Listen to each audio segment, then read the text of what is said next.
Do you think he paid a price by taking on Warner Brothers? Prince absolutely paid a price. Prince is one of the most influential musicians of all time. He had an outstanding career that spanned over 4 decades. He was truly a legend in the music industry with over 100 million records sold worldwide.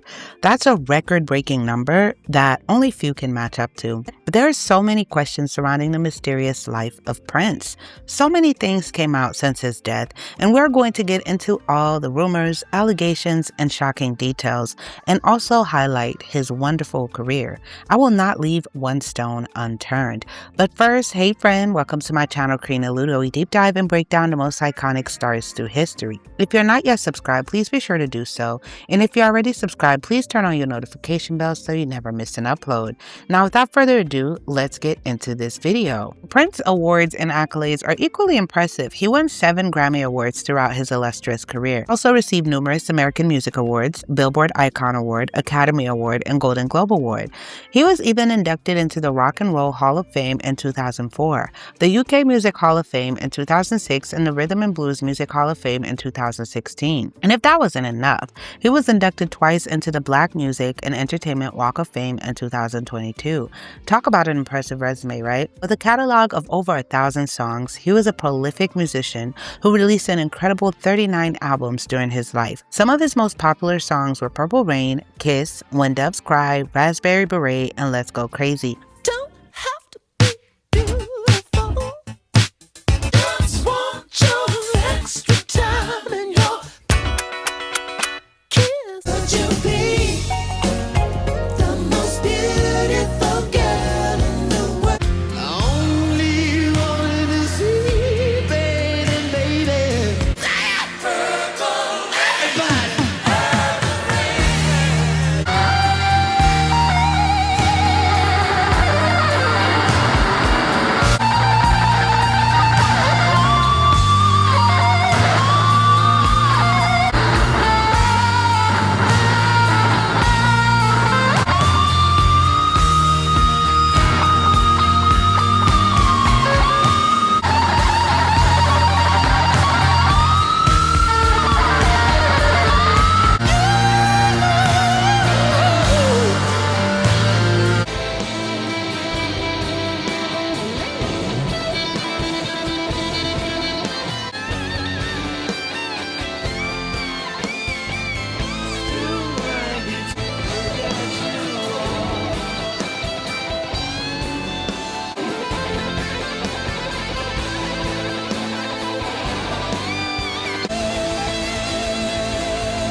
Prince's global influence cannot be overstated, and despite being primarily known for his music career, Prince also dabbled in film. He starred in the legendary film Purple Rain, which featured some of his biggest hits. He also acted in other films like Under the Cherry Moon and Graffiti Bridge, displaying his versatility as an artist. Prince became a sex symbol through his androgynous sexuality, his play with gender signifiers, and his defiance of racial stereotypes.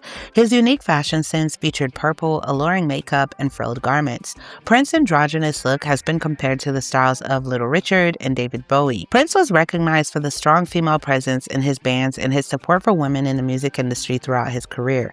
He worked with an astounding range of female stars and promised a world where men and women would look and act like each other, as noted by Slate. Prince was also known for wearing high-heeled shoes and boots, both on and off the stage. With his iconic purple outfits, wild hair, and sultry voice, he was a true icon of the music industry, but despite his undeniable talent and charisma, there has always been one question on everybody's mind. Is Prince gay? The rumors have been swirling for years. He wore makeup and took feminine poses, something that was quite unheard of back in the day. He loved heels and flamboyant outfits, and his hair was always laid to perfection, right? He kept him a silk press, right? There's not an artist alive that could wear lace and a midriff and have every girl. It's true. Who could do that? Kim Basinger, Madonna, and a young girl from Ohio named Tara Lee Patrick, who Prince thought would be better suited, named Carmen Electra, all rumored to have dated him. He was not confined by rules of race, sexuality, style, music. He had his freedom. Every song was either a prayer or foreplay. You either wanted to drop to your knees or you wanted to drop to your knees. I met her in a hotel lobby, masturbating with magazine.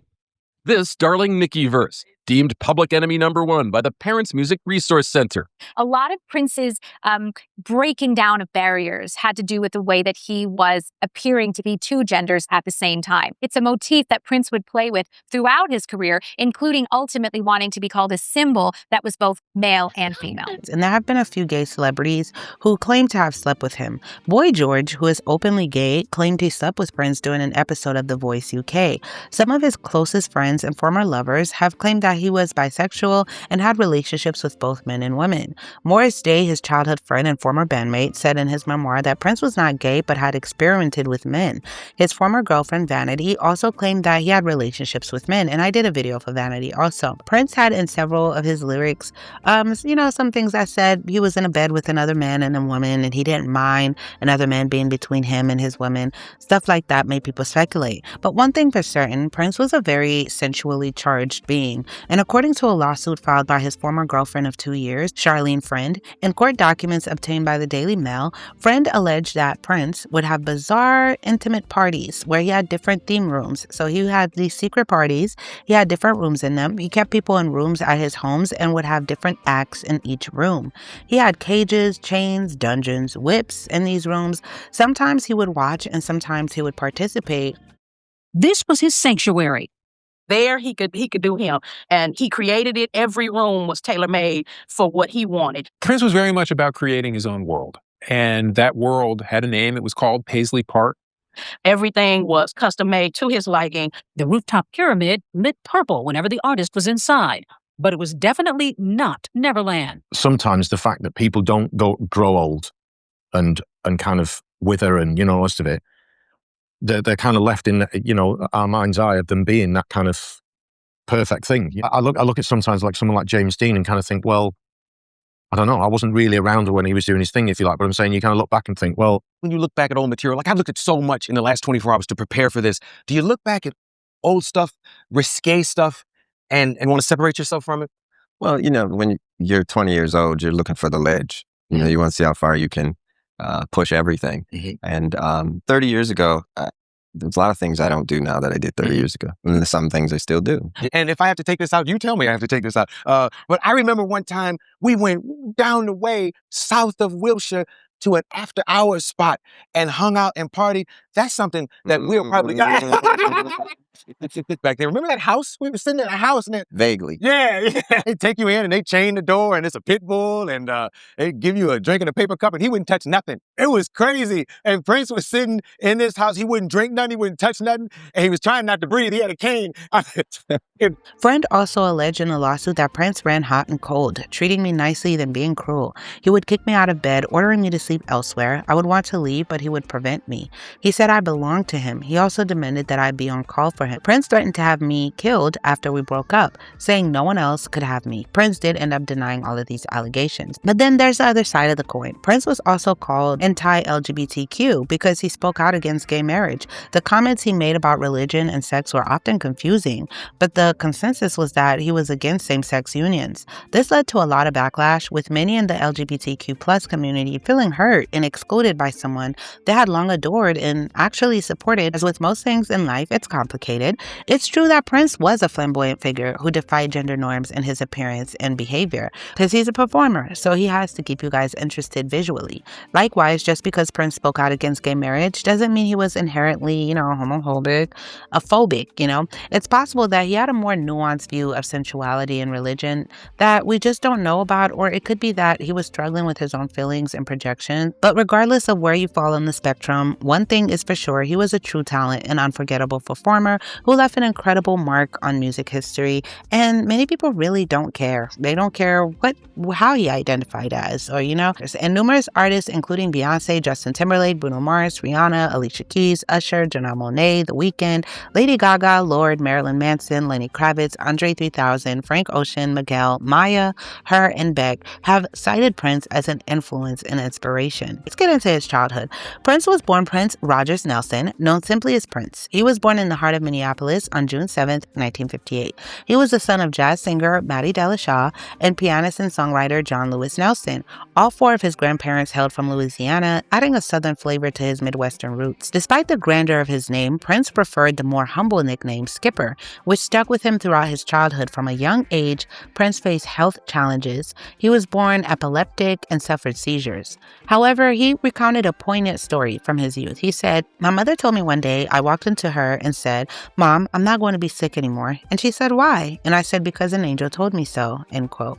Prince also had a younger sister named Tyka, who was born on May 18, 1960. Their parents were members of the Seventh-day Adventist Church. His parents divorced and his mother remarried Hayward Baker, with whom she had a son, Omar. But Prince's relationship with his stepbrother was very complicated. They did not like each other, so it caused him to shuttle between homes. He couldn't live with his mother after that. But he said his stepfather introduced Prince to the electrifying world of James Brown concerts and helped improve the family's financial situation. And after a stint living with his father, who gifted him his first guitar, Prince moved into the basement of his neighbors, the Andersons, when his father asked him to leave. So his father basically kicked him out. And when his father kicked him out, the young Prince then cried in a phone booth for 2 hours. He claimed it was the last time he ever shed a tear. My father he was so hard on me. I was never good enough. Born on June 7th, 1958, the future king of rock slipped into the world at Mount Sinai Hospital in South Minneapolis. At an early age, Prince displayed his own musical talent. First banging on pots and pans, music, no doubt, provided the young Prince with some much-needed comfort when his parents divorced, and he was shuttled around between homes of friends and relatives. He struck up a friendship with the Andersons' son, Andre, who later became a collaborator and rose to fame as Andre Simone. Prince was an animal rights activist who followed a vegan diet for part of his life, but later described himself as vegetarian.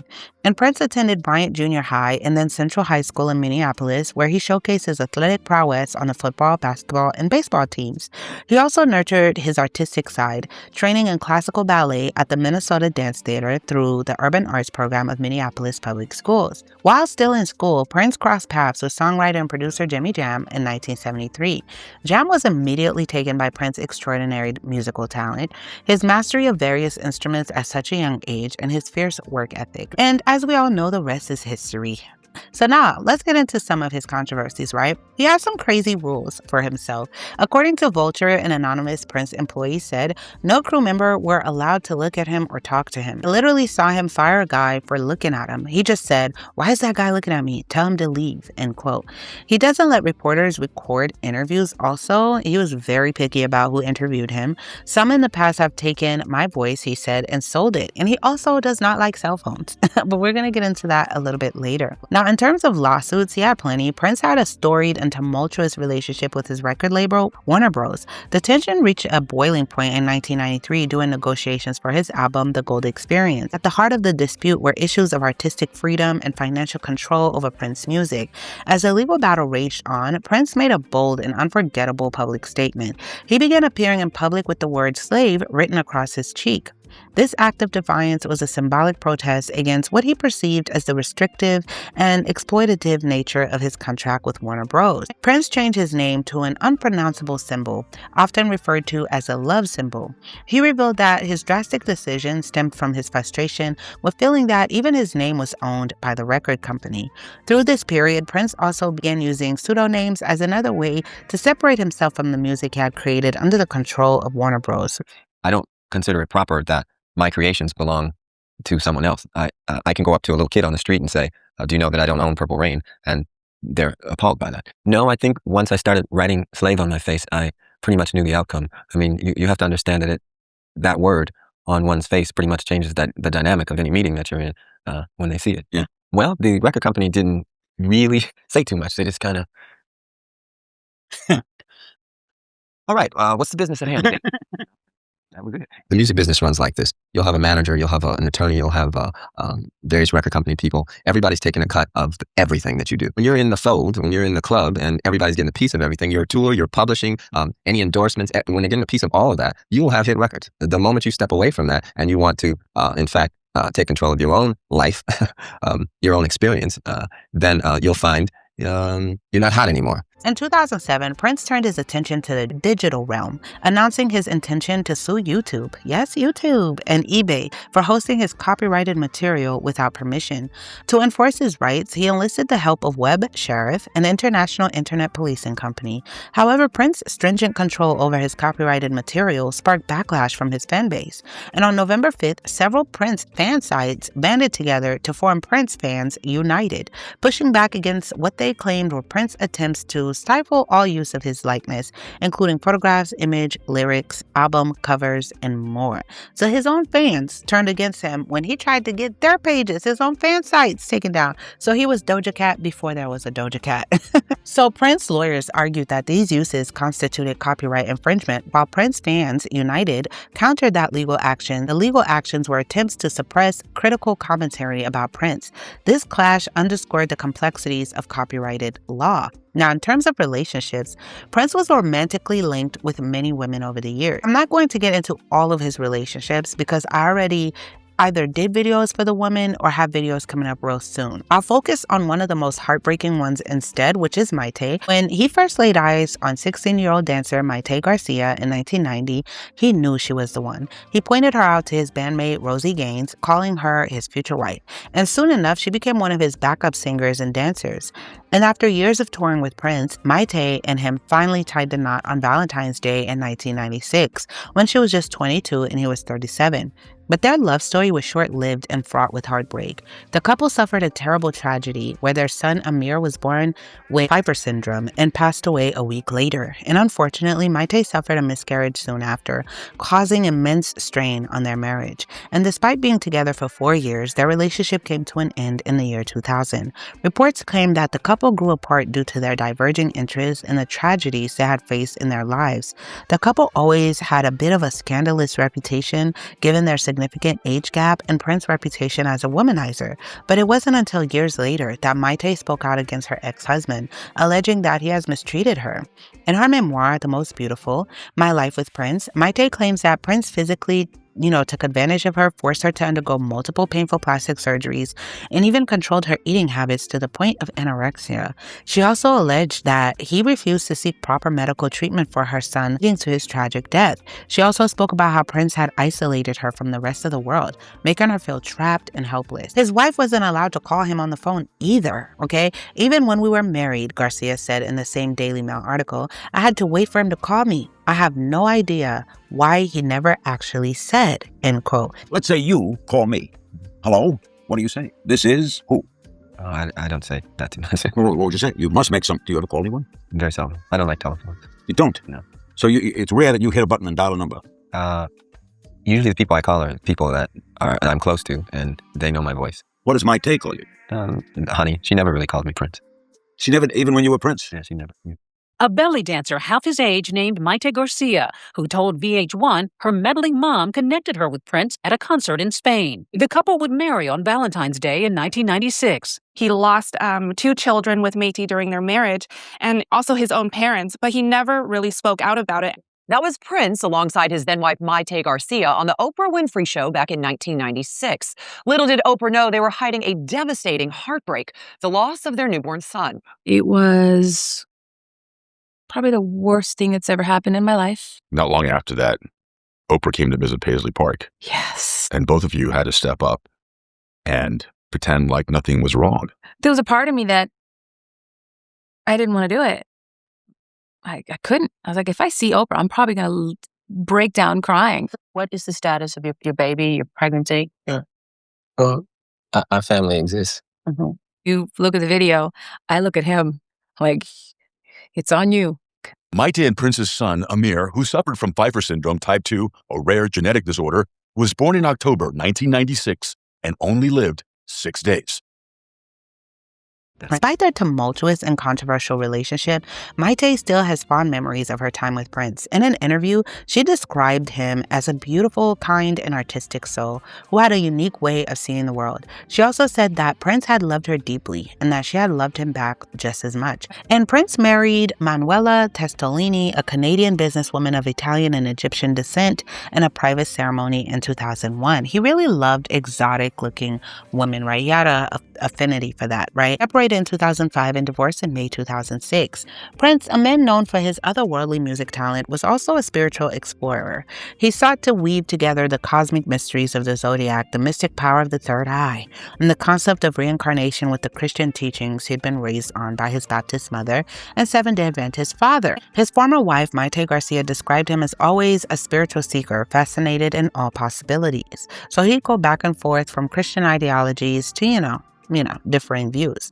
And in 2001, Prince's spiritual journey led him to embrace the faith of Jehovah's Witness. Embracing his new faith, Prince attended meetings at his local Kingdom Hall and even went door to door, sharing his beliefs with others. But this wasn't just a Sunday affair. He carried his faith into every aspect of his life. And around 2005, whispers began to circulate that Prince needed double hip replacement surgery. However, tabloid rumors suggested he was refusing the operation due to his religious beliefs, which were said to include a prohibition against blood transfusion. In terms of Prince's personality, especially after he became famous, a lot of his older bandmates that started off with him had a lot to say about his personality. He was described as controlling, and even his staff couldn't eat meat around him because he was vegan. He was also described as impatient and easily irritated. He wanted to be different, so he was always attracted to the exotic, and this explains the women he married and slept with. The man who could order anything he wanted, happiest with spaghetti and a glass of orange juice. Prince was a vegan. I had brought some Wendy's in. And so he walked past the door and he stopped and doubled back and saw me. He said, "You guys didn't give Kim the memo?" And he said, "Nothing comes in my building, nothing with parents and nothing with eyes." He liked sweets, Tootsie Roll, lollipops. That was a must. So we always had those. Impatient, impulsive, and easily irritated, Prince was a workaholic and all about control. He just wanted us to be classy at all times. We called it the no jeans rule. So nobody couldn't wear jeans on the road. I work for Prince. Like, I have to be. I kind of didn't want to work for Prince at this time because he was getting a little star-itis is what I called it. I didn't want to be catering to him. I'd do anything for him, because I wanted to do it, but not because he wanted me to do it. We wrote a song together called Just Another Sucker. And then he went home. It was around 9 o'clock at night or something like that. And around 4 o'clock in the morning, he calls me up and the phone is ringing. I'm asleep, peppy, wide awake. I finished that song, man. I didn't want to let him down and go, "Man, do you know what time it is?" So I just said, "Wow, that's really great." He would drive through a red light with us in the car, sort of like a dare type thing. And I'd have to pray for him to stop. "Prince, please let me out of the car, please." And he would just look at me like he had some kind of magic. I swear to God, like he knew that no cars were going to hit him when we went through this red light. And I didn't like that, though. That was too much for me. I was like, hey. It wasn't that he changed.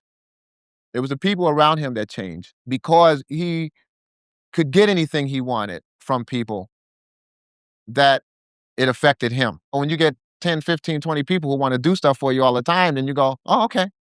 Okay." And then it just gets to a point where he didn't have to do anything anymore but his music. He doesn't have stable relationships with other people who can afford to be honest with him and who can input ideas that he'll respect and work with. Now, controversially with his religion, I want to preface this section by stating I personally was a huge fan of Prince, specifically for his guitar solos. He was just amazing on the guitar. I remember spending many days forcing one of my favorite guitarists in the world to listen to Prince solos over and over again, just geeked and hyped. People just don't understand how much I love guitars, and Prince was always on my top 3 players. So this is why this all breaks my heart. But this is also where I will be vocal on my personal beliefs, though I know most don't like it. But because Prince was a highly spiritual figure and even called himself a wizard, it would be an injustice not to go there. I know a lot of people, especially his fans, don't like talking about this, but it was part of who he was and what he stood for. The truth may be scary, but it's the truth nonetheless.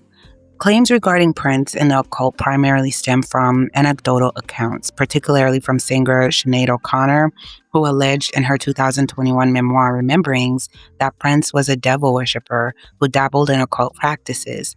O'Connor recounted a visit to his home in 1991 where she claimed to witness strange phenomena, including his eyes changing and alleged telekinetic abilities. O'Connor claimed that Prince was involved in devil business and that an old girlfriend of his told her he would make items move around a room. She described a tense interaction where she felt he was testing her. Reports indicate that Prince recalled his 1987 The Black Album shortly after its release, claiming it was too evil, and that he recorded it while possessed by a demonic entity he referred to as Spooky Electric, which was supposedly conjured by a persona named Camille. So he had an alter ego that was a woman named Camille, and it was an evil alter ego, which was the voice on the album, the Black Album, and that's why he recalled it, because he's like, no, I don't want to put that out there, because she's evil and I was possessed. It's not me. You know, there's a lot of apocryphal imagery. Prince was asked about it many times, and he did have a real fascination at the time about the apocalypse and the end of the world. There were other artists that were singing lust songs. He took it up a notch when he did the song titled, I Want to Be Your Lover. His music was so magnetic and sounded so alluring until parents didn't even care if their children was listening to it. He came right at you with all this lust and the public wanted more. But it wasn't until he came out with the album titled Dirty Mind that I, as a 16-year-old, was shocked. At one time, was the most filthy album on the billboards. He even mentioned an incest relationship at 16 with the so-called 32-year-old sister. And the lyrics are very graphic. And people was listening to it with their children as if it was another language. I'm not a woman. I'm not a man. I'm something that you'll never understand. I'm not a woman. I'm not a man. What are you? If you're not a woman, you're not a man. See, this is a spirit talking through him. I think it also really differentiated him, Prince, from like the Michael Jacksons and all of that, because he was mixing religion with this whole music thing. Definitely dark and light. The forces of good and evil. I just want people to know that I'm very sincere in my beliefs. I've been accused of a lot of things contrary to this. Prince, I think it's just a little confusing on things. I mean, see, because you can't serve two gods. He was a prime target at congressional hearings for sexual references like those in his song Darling Nikki. He'd rub up against the guys in the band, and then he'd go and kiss the girl keyboard player. He profited by building a mystique. He's weird. Is he a boy? Is he a girl? Is he black? Is he white? My music, that's pretty much what you come to the party for. If I give you something else, that's me giving you something else. If you seek something else, then there's something inside of you that's lacking. I wrote a song on his Sign of the Times album. He found it impossible to work with a person who didn't believe what he believed, and he was a deeply, deeply religious man. He was just about to release it when he realized, what am I doing? Slapping together a bunch of songs as a response to your critics. Let's Go Crazy was about God and Satan. Me dealing with that dichotomy. And Let's Go Crazy was God to me. The de-elevator was Satan. So the Black Album was already pressed up, ready to go. It was already in the pipeline. It was ready to ship. And he said, we have to cancel the Black Album. And so I said, why? He said, it's evil. It's dark. This was the day before the Black Album came out. He said, cancel the album because it was evil and the devil was pulling him down. First, Warner Brothers wasn't too happy. Vinny Medina, the guy who did the Fresh Prince of Bel-Air. I think his relationship with the spiritual world has a lot to do with what he feels. And then I kept hearing rumors he started experimenting with some stuff, but I don't know any details and it's not my business. The song Love Sexy and Alphabet Street on that album reflect experimentation, but that would only be part of the reason why he would have pulled the Black Album. It was puzzled. It was kind of like, okay, where do I go from here? What's next for Prince? He was in a dark space, fighting with evil and good. Around this time, Prince talked of dueling identities within himself, conjuring characters that represented his good side, Camille, and dark side, Spooky Electric. The latter had its say on the Black Album, but in 1992 by an album that marked the first appearance of the symbol that Prince would formally adopt a year later as his name. The numerology-minded 7 peaked at number 7, but Prince's most infectious funk workout, Sexy MF, proved too profane for radio. Since Prince's death, worldwide press have rhapsodied about Prince's otherworldly talents and profound impact on pop music. Prince was born Seventh-day Adventist. He believed an angel cured his childhood epilepsy. As an artist, he weaved his spirituality deftly into sexual songs. I like to believe that my inspiration comes from God. I've always known that God was my creator and that without him. And I believe in the afterworld. And I just want people to know that I pray every night and I don't ask for much. I just say thank you. There's a lot of temptation out in the world and it can confuse you and get you wrapped up in something that keeps you from the truth. You can sit down and break bread with somebody and just discuss the fact that Christ is present. He's not coming, he's present. And it's time for all of us to kind of wake up to that fact and do our thing. He was a very spiritually confused person. While some allegations lean towards dark occultism, others describe Prince as deeply spiritual. Having been raised a Seventh-day Adventist before later converting to Jehovah's Witnesses, Prince's use of the symbol, the love symbol, number 2, and his references to third-eyed girls, referencing Eastern mysticism, led to speculation about his beliefs. Although he often framed his artistic, sometimes androgynous expression as a form of creative freedom, his androgyny is rooted in the Baphomet, who is neither male or female. It's also the deity celebs worship for fame, and why you see many male celebs who worship this deity play on both genders, nail polish, etc. Rock bands especially popularized wearing makeup and painting their nails for performances, that it became the norm in society to expect this, but it's all rooted deeply into the Baphomet worship. If you really look into the history, though now we really don't see, we see it as part of the artistry, like part of the costume, right? For men to look like this, but these men didn't just look like this because they wanted to. At that time, it was part of their initiation into this Baphomet cult, you would say. Many may argue, well, Karine, how come black artists get criticized for wearing, black male artists that is, but wearing nail polish and all of a sudden it's devil worship, but when white artists do it, it's artistic expression, etc. Well, the proof is in the pudding. It's both rooted in the Baphomet culture, no matter what color you are, right? And the white community does love to call out their artists too. It's just the black community hate when you speak against the occult practices of anyone they love and deem successful. It's like you're speaking about them. They can't disassociate themselves from the artist and love to jump through hurdles to explain away what is obvious. It breeds more controversy versus the white community tends to accept their artists for what they are, especially if they are devil worshippers.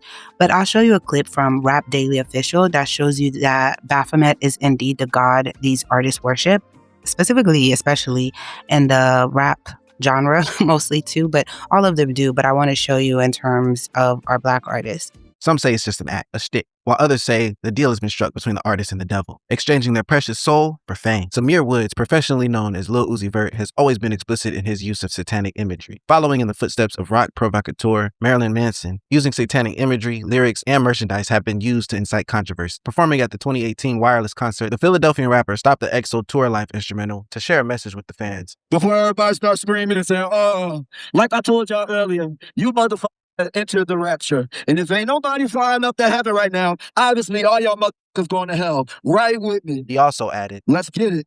Oh, you already here. I'm so sorry. You can't get out. You're stuck. It's over. You heard the song a million times and you didn't even know. That's up, but I still like it. The rapper also released a track titled 444 plus 222, which equals the biblical number of the beast 666. He's known for posting photos of upside-down crosses on his Instagram page, which has led to some of his colleagues calling him out, most notably Offset. Offset posted an Instagram clip saying, all y'all going upside-down cross. Even my little partners, man. We're stuck. And where you look lame, all that worship the devil. He was God, man. Lil Uzi responded by posting a picture on Instagram of a smiley face and an upside-down cross and the number 666, tagging Offset in it. The Migos rapper replied to the post, writing, I will pray for you, my brother. Lil Nas X. Lil Nas X, whose real name is Montero Lamar Hill, is a popular rapper and singer who is no stranger to the spotlight and tabloids concerning his provocative artistic persona and social media presence. After gaining initial fame with the hit song Old Town Road, he's gone on to release other songs which indicate the Georgian rapper's apparent interest in Satanism. He released a music video for his song Montero, Call Me By Your Name, that features him descending into hell while pole dancing and giving the devil a lap dance. This generated a huge amount of controversy, which Lil Nas X ultimately reveled in. He also posted pictures on social media that show him wearing a pentagram necklace and standing in front of a statue of Baphomet, a figure associated with Satanism. Shortly after the video's release, New York-based art collective Mischief collaborated with Lil Nas X to make 666 pairs of unofficial Nike Air Max 97. The shoes, which cost $1,018 each, a reference to the Bible verse Luke 10:18, are Satan-themed and allegedly feature a drop of human blood.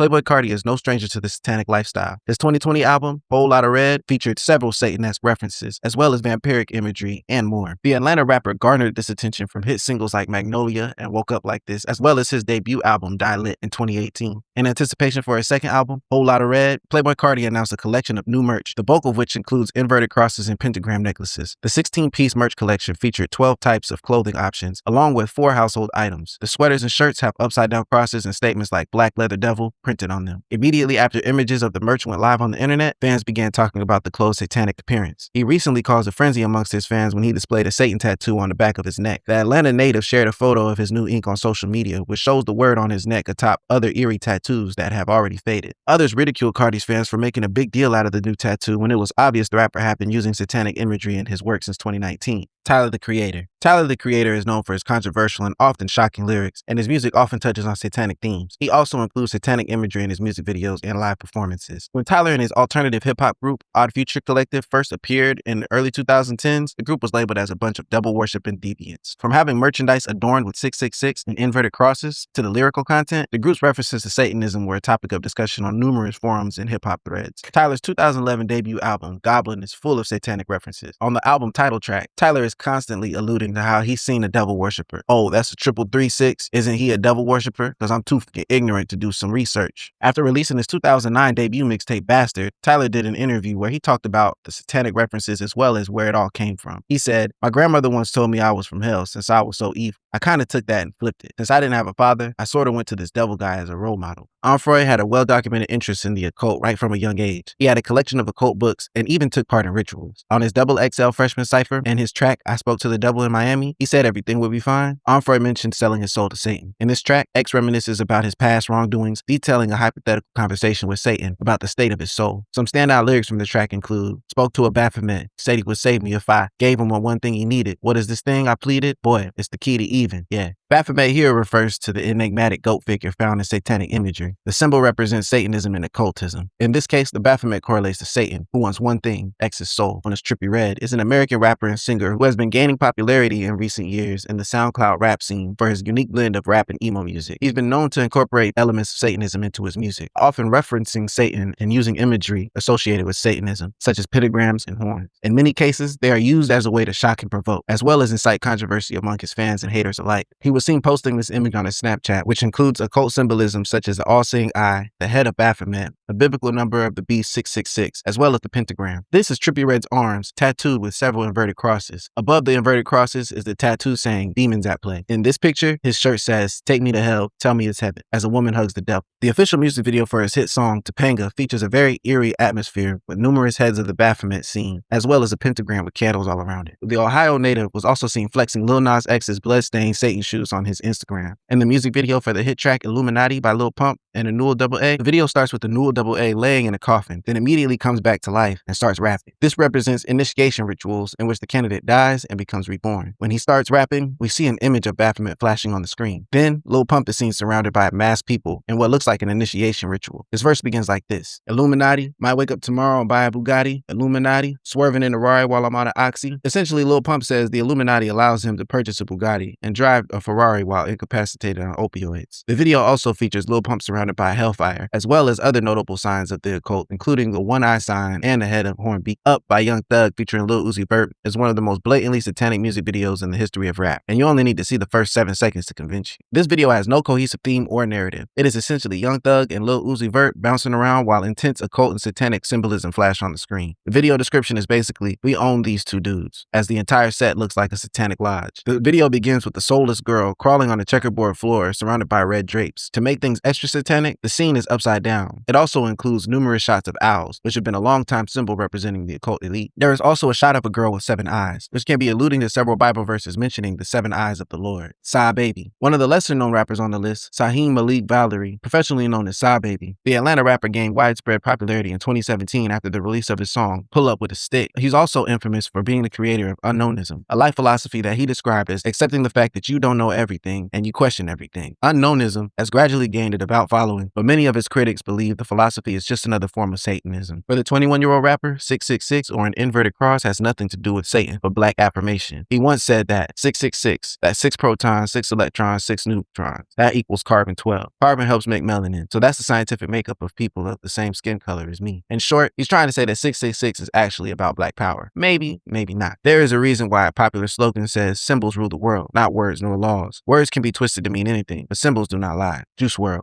Juice WRLD was an American rapper known for his unique blend of emo and hip-hop music. Known for his emotional and introspective lyrics, often addressing themes of love, heartbreak, and mental health, he rose to fame with his viral hit Lucid Dreams in 2018. His death in 2019 has always been shrouded in some form of mystery, and many of his fans have wondered if it had any occult ties. His hardcore fans have noted that he predicted the manner and timing of his death down to a T. On his hit song Legends, the Chicago rapper mentioned that he wouldn't make it past 21. He said, "What's the 27 club? We ain't making it past 21. I've been going through paranoia, so I always gotta keep a gun." Damn, that's the world we live in now? Yeah, hold on. Just hear me out. On the song Rentals, Juice WRLD said, "Had a big heart till it sold it. Had a good soul, till it sold it." On the track Blast Off, he said the following. Let's be honest. You're the devil's daughter. Say hey to your father, he owe me $20. Here, he could be alluding to the possible deal he made with the devil and how the devil is yet to fulfill his end of the bargain. On December 8, 2019, at the age of 21, his death was ruled as caused by an accidental overdose of oxycodone and codeine. Even Young Thug wears dresses and even actors, but that's for another day. They normalize gender fluidity to the audience because that's what their God calls for. Again, this is not to offend, but I'm not the BBC. My documentaries touch on every aspect of the person's life and beliefs. We can't ignore the obvious. And I'm not trashing Prince, and this is an attack on him. Like I said, I was one of his biggest fans. But I also said I believe he was a very spiritually confused man. But it's clear that you can't serve two masters or straddle the fence. And Prince knew that, per his own words, his reasoning was that he would calm Christians down by mentioning God all the time and still appease his occult side by blaspheming him in the same breath. There was a lot to his act back then that was extreme. The declarations of piety and religious humility amid lurid sex, the misogyny, the violence. Purple Rain is especially violent, replete with, attempts to take your own life and imagery, and the costumes. He would mention God's name, and in the very same line, he would say, "Mother effer," right? On the Purple Rain tour, he would ask God on stage, "Would you take a bath with me?" To use God in a sexual text like that, it's highly blasphemous, period, no matter what faith you're in. I did do a video for Vanity that I want you guys, which was his ex. They died really at the same age. Check that out. But she also was an occultist who converted and left that life behind, and speak about a lot of things I used to go on with Prince and the initiation into that life as well. I'll pin that in the end cards and in the end screens. Okay. To this influence, when we discuss the influence of an artist like Prince, we must be honest about the scale of his cultural impact. Prince was not simply a musician. He was a cultural architect. His work did not exist on the margins of society. It sat at the center of American popular culture during a period when media was becoming more powerful than ever before. Because of that influence, we must ask a difficult question. Did his legacy elevate cultural standards, or did it help accelerate a moral shift that reshaped them? Prince's music was undeniably innovative, but innovative alone does not make influence harmless. Much of his catalog was built around themes that were deliberately provocative, sexualized, and explicit. Songs like Darling Nikki, Erotic City, and Do Me. They were explicit, boundary-pushing portrayals of sexuality presented in a way that was designed to shock audiences and push cultural limits. These songs did not exist in a vacuum. They were played on mainstream radio, broadcast on television, and consumed by millions of young listeners who were still forming their understanding of relationships, identity, and morality. What Prince did was normalize a level of sexual explicitness that had rarely been presented so openly in mainstream pop music before him. Prior to the 1980s, controversial music certainly existed, but Prince brought it into the center of pop culture, packaging provocative themes within infectious melodies and glamorous visuals that made them wildly accessible. The shock factor became part of the appeal. In doing so, he helped move American entertainment towards a model where controversy, sexuality, and moral boundary pushing became profitable tools for gaining attention. Equally significant was Prince's visual identity. Prince deliberately cultivated an androgynous aesthetic that blurred traditional lines of masculinity and femininity. High heels, lace, makeup, lingerie-inspired clothing, and an onstage persona that intentionally played with gender ambiguity were not accidental choices. They were essential to the image he projected. In the context of the early 1980s, when most male artists still projected a conventional form of masculinity, this was a dramatic cultural shift. For many fans, this presentation was framed as artistic freedom or rebellion, but from another perspective, it also marked the beginning of a broader cultural change in how masculinity itself was portrayed in mainstream entertainment. Prince helped normalize a style of male performance that rejected traditional masculine archetypes in favor of ambiguity and fluidity. And over time, this opened the doors for an entire generation of performers who would continue experimenting with identity presentation and sexuality in an increasingly provocative way. This influence was particularly significant in how Black male artists were perceived. Historically, Black male performers in popular culture had often been portrayed through two dominant lenses: either the polished elegance of performers like Nat King Cole and Sammy Davis Jr., or the socially conscious masculinity of figures like Marvin Gaye and Curtis Mayfield. Prince disrupted both models. His persona was sensual, flamboyant, mysterious, and deliberately unconventional. While this created space for artistic individuality, it also shifted expectations around how Black male artists could market themselves in order to capture mainstream attention. After Prince, record labels increasingly rewarded artists who pushed visual and sexual boundaries. The industry learned that controversy sells. Shock sells, and the more provocative the image, the more attention it generates. This commercial lesson reverberated across decades of music, shaping everything from pop to hip-hop to R&B. The result was a cultural environment where sexual explicitness, spectacle, and boundary pushing often became central marketing strategies rather than occasional artistic choices.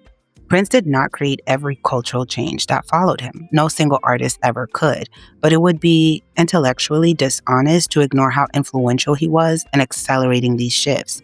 When someone becomes a global icon, their choices ripple outward. Their aesthetic becomes trends. Their themes becomes templates. Provocations become the new baseline for what audiences consider normal.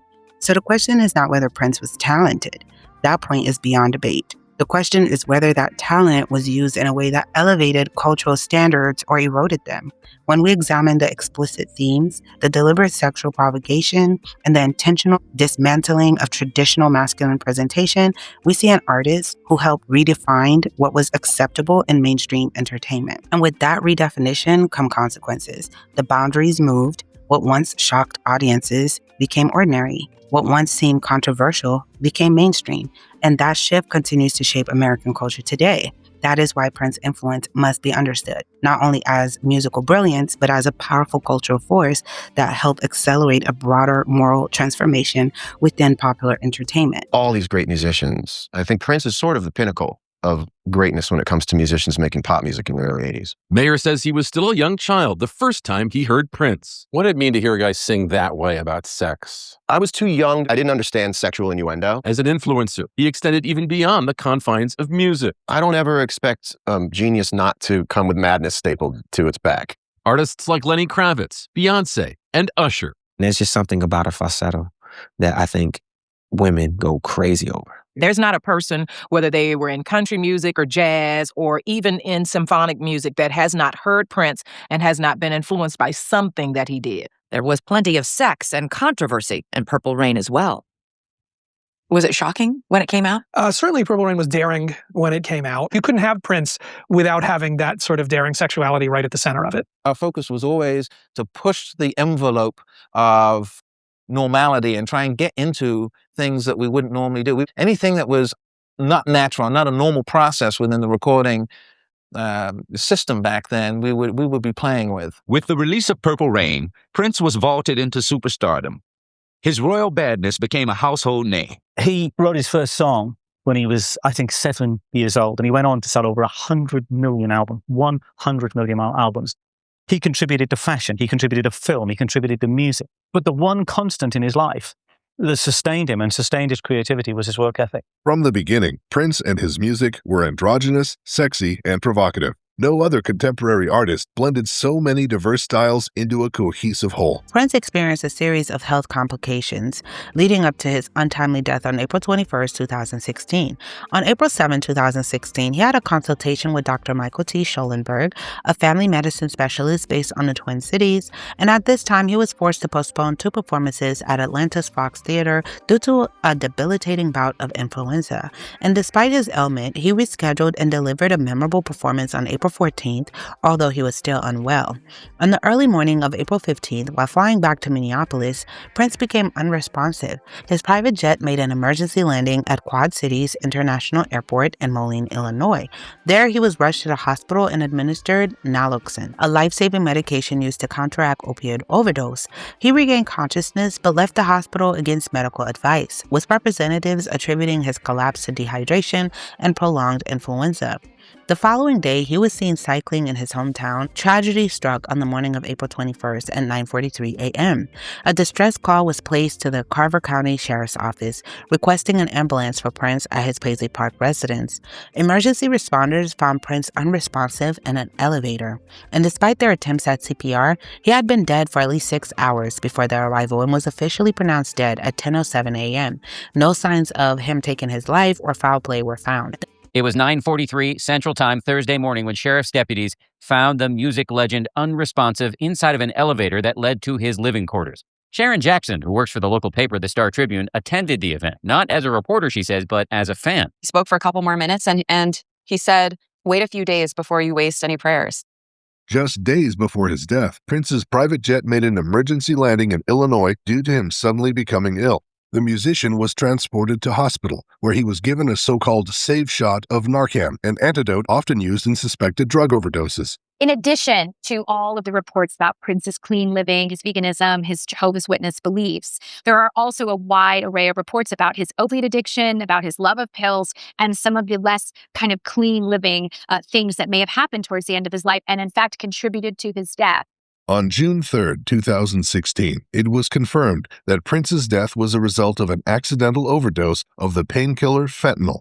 According to the autopsy report, Prince self-administered fentanyl. This surprised Prince's close friends and family, who stated that Prince avoided alcohol and drugs and maintained a healthy lifestyle. However, Prince's team had been organizing treatment with a California addiction doctor to help him kick an addiction to painkillers. According to a search warrant obtained by news agencies, the day before Prince's death, a local doctor treated him for fatigue and anemia. The Midwest Medical Examiner's Office in Anoka County released a statement on June 2nd confirming that the cause of Prince's death was an accidental overdose of fentanyl, a potent synthetic opioid. Investigations revealed that the fatal dose was contained in a counterfeit pills disguised to look like a generic version of the painkiller Vicodin, and despite extensive inquiries, no criminal charges were filed. His ashes were placed in a custom-designed urn shaped like Paisley Park. The absence of a will led to a legal battle over his estate, which was eventually divided among his full sister and 5 half-siblings. A lot of people have conspiracies in regards to his death, so we're going to get into it, and then you guys comment below your thoughts.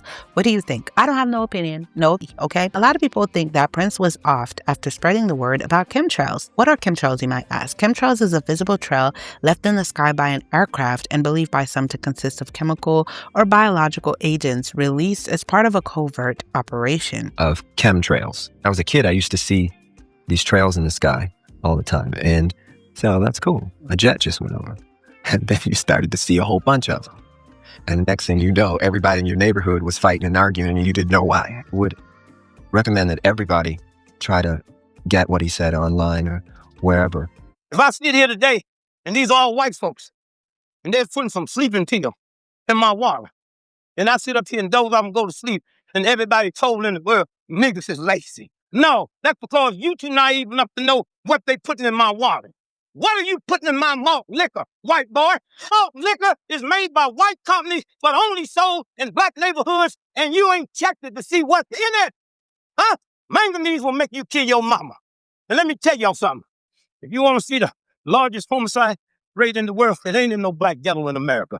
It's a little town in Australia where them white folks' homicide rate is 200 times what their population is. That town is located across the street from a manganese plant. How much manganese are you spraying in my neighborhood at night while I'm asleep? This interview, in which Prince discussed chemtrails, has sparked speculation that the Illuminati might have done him in. According to The Wrap, Prince thought elevators were evil. In an interview with CBS This Morning, music executives L.A. Reid revealed that Prince once told him that the elevator was the devil, a spooky coincidence given that Prince was found in the elevator of his Paisley Park home on the day of his death. And in his interview with Chris Rock, which was a wonderful interview, if you haven't seen that, he did one with Chris Rock, he spoke about this also, with the elevator being the symbolism of the devil. A Dearly Beloved, Let's Go Crazy was about God and Satan. You know, me dealing with that dichotomy. I had to change those words up. The elevator was Satan in that song. Now, I had to change those words up because you couldn't say God on the radio. Stay happy, stay focused, and you can beat the elevator. Okay. You know what I mean? Elevator was the devil. Yeah. The elevator's a better life. And so what do you guys think? That he was found in one for like 6 hours, you know? Prince predicted his own death is a third and final one. Prince had a brief and somewhat awkward involvement with social media. His last Instagram post shortly before his death contained a picture of him, which reportedly also contained the since deleted message, "Just when you thought you were safe," end quote. Prince was prone to mysterious pronouncements, and this one has been interpreted by the more conspiracy-prone corners of the internet to mean that he knew he was in danger. But again, like I said, I don't have an opinion. Anytime anyone this famous, this popular in Hollywood dies, there's always going to be a lot of fans that try to make sense of it by, coming up with conspiracy theories. Also, some make sense, some don't. They all can't be true, But you never know. Like I said, Hollywood is all smokes and mirrors. You never know. Some of these celebrities don't even be dead for real, okay? They be alive watching us make videos on them and everything, okay? You would be shocked how some of these things are. So you never know, but I don't have an opinion on that. I do find it strange that he was found on the elevator for 6 hours. And yeah, it's just, it was strange. It was strange connections and coincidence. And he was definitely acting strangely before his death. And I don't know, comment below your thoughts on that. Comment below who else would you guys like me to add to my list. I love you guys so much. Thank you for tuning in. Until next time.